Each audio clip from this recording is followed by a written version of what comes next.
एक डॉग जो बार बार जन्म लेता है सिर्फ अपने मालिक को पाने के लिए। ये कहानी आपकी आंखों में आंसू ले आएगी। कहानी शुरू होती है 1950 से, जहां हमें कुछ पपीज दिखाए जाते हैं। इन्हीं में से एक पपी की आवाज सुनाई देती है जो कहता है, मैं कुछ महसूस नहीं कर सकता क्योंकि मेरी आंखें अभी तक नहीं खुली हैं। मुझे नहीं पता जिंदगी क्या है और जिंदगी का मकसद क्या है। ये एक जर्मन शेपर्ड पपी है जो अपने ब्रदर्स के साथ बहुत मजे करता है। ये सब स्ट्रे डॉग्स हैं, यानी स्ट्रीट डॉग्स। कुछ दिन बाद एनिमल कंट्रोल वाले वहां आते हैं और उन सब पपीज को अपने साथ ले जाते हैं। चंद दिनों बाद वो सब पपीज मार दिए जाते हैं। फिर उसी पपी की आवाज दोबारा सुनाई देती है। वो कहता है, मुझे नहीं मालूम मैंने क्या गलत किया, लेकिन मेरी जिंदगी बहुत मुकद्दर थी। उसके बाद वही पपी दोबारा पैदा होता है, यानी सेकंड बर्थ में भी वो एक डॉग ही होता है और ये साल होता है 1961। इस बार वो एक गोल्डन रिट्रीवर के तौर पर पैदा होता है। वो एक पपी फार्म में है जहां कुछ लोग पपीज को अडॉप्ट करने आते हैं। जब उन्हें गोल्डन रिट्रीवर दिखाया जाता है तो उसके पिंजरे का दरवाजा खुला रह जाता है। गोल्डन रिट्रीवर वहां से भाग जाता है। कुछ दूरी पर जाकर उसे एक जगह बहुत सारा गार्बेज नजर आता है जहां खेलने में उसे बहुत मजा आता है, लेकिन वो एक बॉक्स में फंस जाता है। इतने में दो गार्बेज मैन वहां आते हैं और उसे अपनी कार में ले जाते हैं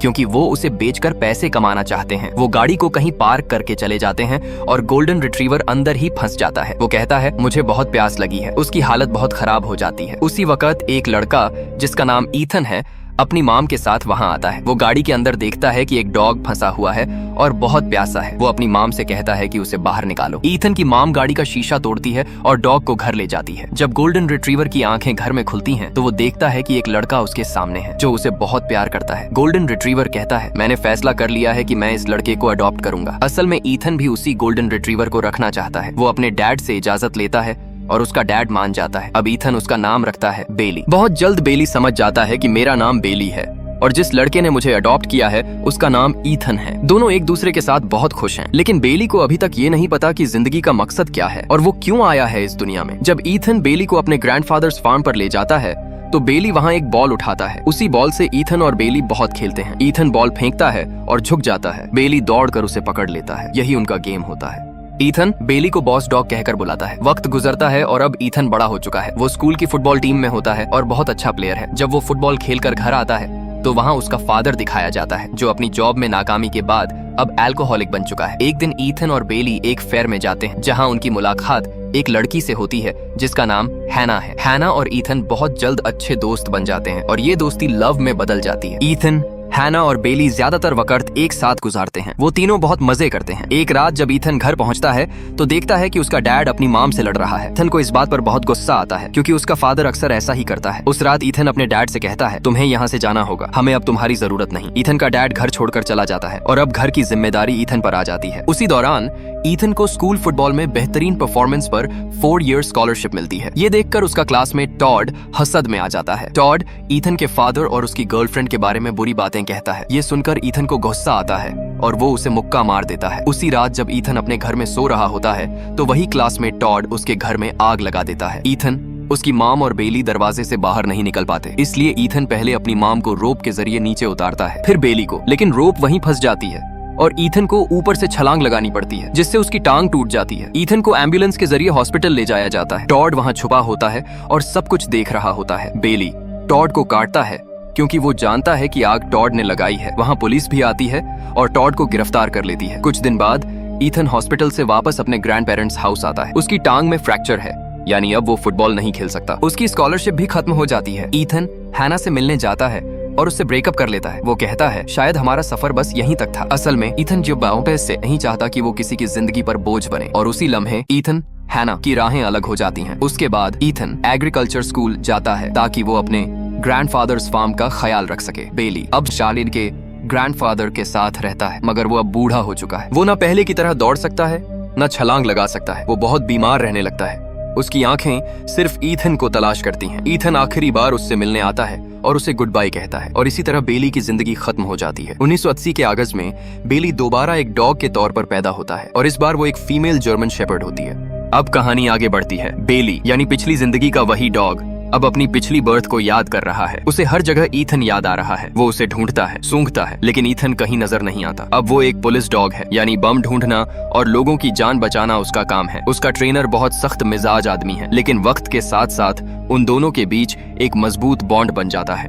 बेली का नाम इस बर्थ में एली है। एक दिन एक किडनैपर एक लड़की को अगवा करके ले जाता है। एली और पुलिस उसके पीछे पीछे जाते हैं। किडनैपर उस लड़की को पानी में फेंक देता है। एली पानी में छलांग लगा देती है और उस लड़की की जान बचा लेती है। पुलिस अब भी किडनैपर का पीछा कर रही होती है और जब किडनैपर पीछे से पुलिसमैन पर गोली चलाने वाला होता है तो उसी वक्त एली आ जाती है और उसके हाथ को काट लेती है। इसी वजह से पुलिस इंस्पेक्टर की जान बच जाती है, लेकिन किडनैपर भी गोली चला देता है और वो गोली बेली यानी एली को लग जाती है। किडनैपर को गिरफ्तार कर लिया जाता है, मगर बेली अब अपने मास्टर की गोद में आखिरी सांसें ले रहा होता है। मरने से पहले वो कहता है, मुझे इस जिंदगी में ज्यादा मजा तो नहीं आया, लेकिन मैंने अच्छा काम किया, लोगों की मदद की, अपने मास्टर की जान बचाई।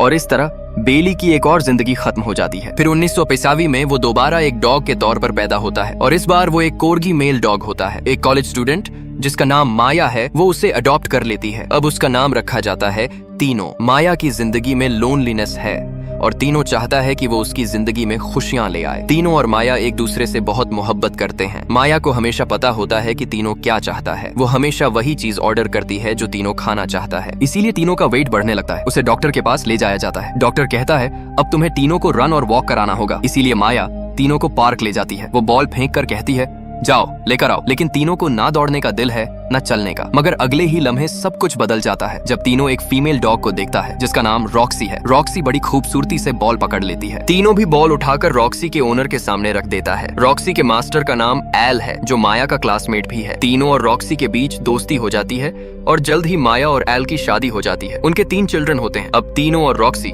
दोनों अपने बच्चों के साथ माया और एल के घर में रहते हैं। एक दिन रॉक्सी को कार में कहीं ले जाया जाता है और उसके बाद वो कभी वापस नहीं आती, यानी वो मर चुकी होती है। रॉक्सी की मौत के बाद तीनों बहुत उदास रहने लगता है। वक्त गुजरता है और अब तीनों भी बूढ़ा हो जाता है। मरने से पहले वो सोचता है अब तक जितनी भी जिंदगियां मैंने गुजारी ये जिंदगी सबसे बेहतरीन थी, क्योंकि इसमें मुझे हर तरह की खुशियां मिली थी। और इसके बाद बेली यानी तीनों की आंखें हमेशा के लिए बंद हो जाती हैं। लेकिन उसकी जिंदगी का जर्नी यहाँ खत्म नहीं होता। वो एक बार फिर डॉग के तौर पर पैदा होता है और इस बार उसकी ब्रीड होती है ऑस्ट्रेलियन शेपर्ड। एक लड़की वेंडी उसे अडॉप्ट करती है और उसका नाम रखती है वॉफल। लेकिन वेंडी का हस्बैंड उसे बिल्कुल पसंद नहीं करता। वो कहता है कि उसे घर के अंदर लाने की कोई जरूरत नहीं, यानी वॉफल को हमेशा बाहर ही रहना होगा। कई साल गुजर जाते हैं और वॉफल हमेशा बाहर ही रहता है। एक दिन वेंडी का हस्बैंड घर आता है और वॉफल को कार में ले जाकर एक फॉरेस्ट में छोड़ आता है। वॉफल भी इस जिंदगी से तंग आ चुका होता है, इसलिए वो फैसला करता है कि अब वापस नहीं जाएगा। वो अपने रास्ते पर चल पड़ता है। चलते चलते वो एक फार्म पर पहुंचता है और अचानक उसे एहसास होता है कि मैं यहाँ पहले भी आ चुका हूँ। उसे याद आता है कि अपनी सेकंड बर्थ में वो इसी फार्म में ईथन के साथ रहता था। वो हर तरफ ईथन को ढूंढने लगता है और फिर वो उसे देखता है, ईथन जो अब बूढ़ा हो चुका है। वॉफल खुशी से दौड़कर जाता है और ईथन भी उसे देखकर मुस्कुरा देता है। वॉफल ईथन के पास जाकर उसे चूमने लगता है, जैसे कह रहा हो मैं तुम्हें ढूंढ ही लिया। हालांकि ईथन उसे पहचान नहीं पाता, लेकिन बेली जिसका नाम इस बर्थ में वॉफल है अपने ईथन को फौरन पहचान लेता है।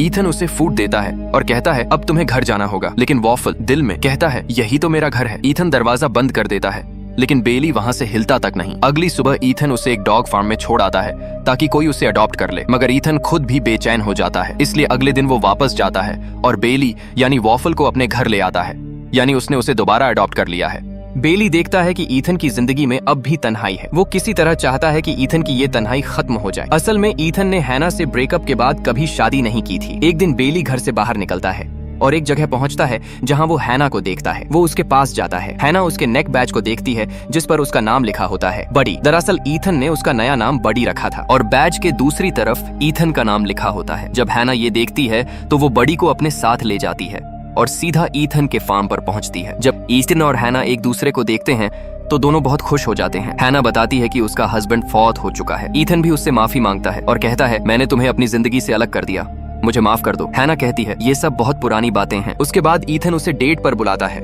और वो दोनों फिर से एक हो जाते हैं। जल्द ही उनकी शादी हो जाती है। बेली तो ईथन को पहचान चुका होता है, लेकिन ईथन को अभी तक नहीं पता कि ये वही बेली है। बेली चाहता है कि ईथन उसे पहचान ले, इसीलिए एक दिन वो वही बॉल उठाता है जिससे वो अपनी सेकंड बर्थ में ईथन के साथ खेला करता था और वो बॉल ईथन के पास ले आता है। ईथन गेंद अपने सामने फेंकता है, लेकिन बेली वो गेंद उठाता नहीं। असल में वो चाहता है कि ईथन उसके साथ खेले, बिल्कुल वैसे ही जैसे वो अपनी सेकंड बर्थ में खेला करता था। ईथन दोबारा गेंद को हवा में उछालता है और झुक जाता है। बेली दौड़ कर आता है, छलांग लगाता है और गेंद को अपने मुंह से पकड़ लेता है। ये मंजर देखकर ईथन पूरी तरह शॉक में आ जाता है, क्योंकि ये गेम तो सिर्फ वो और उसका डॉग बेली ही जानते थे। ईथन उसे बुलाता है बॉस डॉग, बिल्कुल वैसे ही जैसे वो अपने पालतू कुत्ते को बुलाया करता था। और जैसे ही वो कहता है बॉस डॉग, बेली भौंकने लगता है। जब भी ईथन कहता है बॉस डॉग, बेली फौरन भौंक देता है। अब ईथन समझ जाता है ये कोई और नहीं, ये तो मेरा बेली है जो दोबारा पैदा हुआ है। आखिर में बेली को दिखाया जाता है, जो खुद कहता है मैंने अपनी जिंदगी का मकसद समझ लिया है। हमें हमेशा खुश रहना चाहिए जब भी मौका मिले। हमें दूसरों की मदद करनी चाहिए, हमें दूसरों के बारे में सोचना चाहिए,